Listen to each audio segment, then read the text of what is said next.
back control. If I ask you, what is the first thing that you would do when you wake up in the morning, what would you say? Well, my parents' generation might say that they would brush their teeth, take a shower, or wash their face. However, if I ask my friends and myself, I am sure we would all say in unison that the first thing we do each morning is to grab our phones, scroll through our Instagram feeds, and send a snap to our besties. I found this question to be an effective tool in distinguishing between generations. And I can see we have some X's, Y's, and Z's here today. Ladies and gentlemen, with more than 4 billion people connected online, social media has been a crucial part of our lives. Connecting and socializing on social media can be beneficial in many ways. However, there is something that we need to pay closer attention to. When we surf through social media platforms, we often see content that we enjoy watching showing up again and again. Have you ever wondered why? Algorithms in these platforms are keeping track of our engagement, like what we spend time watching, what we click on, and what we share. They then provide personalized content based on what they think we will enjoy consuming. As we're surrounded by this content, an informational barrier is formed, preventing us from seeing diverse narratives.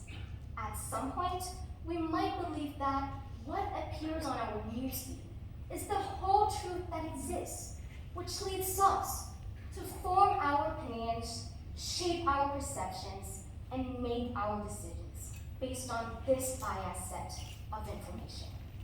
The internet used to be the place we called an endless world of information. But in fact, we are confined in an invisible boundary that limits us to repeated information. How ironic, huh? Growing up in the 21st century, social media has been a huge part of my life.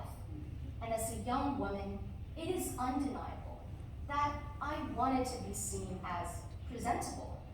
On social media platforms, beauty is defined as those sassy women who are slim, fair-skinned, wearing designer brand items, and posting pictures of themselves living in what we could call utopia. Hashtag good vibes only. I thought I had to be that girl to be called beautiful. And according to the Mental Health Foundation, 40% of teenagers found images on social media have caused them to worry about their body image, like many other girls, without realizing it. I myself have considered going on extreme diets, plastic surgery, fat removal, or even skin bleaching. The more I see these people living the ideal life, the less I see real-sized women who celebrate realness, and the less I am connected to reality. I am isolated in this toxic and distorted filtered bubble. But when I put my phone down and appreciate the real world, I discovered that there are many confident women out there who may not have the perfect supermodel body.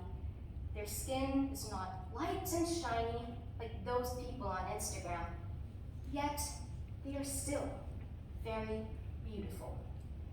Ladies and gentlemen, the point I am trying to make here is that please don't allow this bubble to be the only world that you live in. It does not mean that we should all delete our social media accounts, but we should not let these platforms be the only resource that we rely on when making a decision.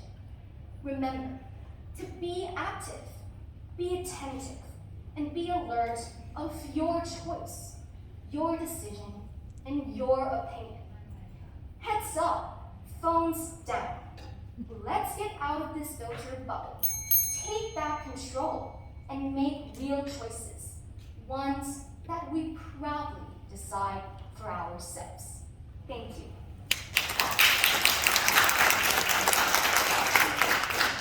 ว่าชีวิต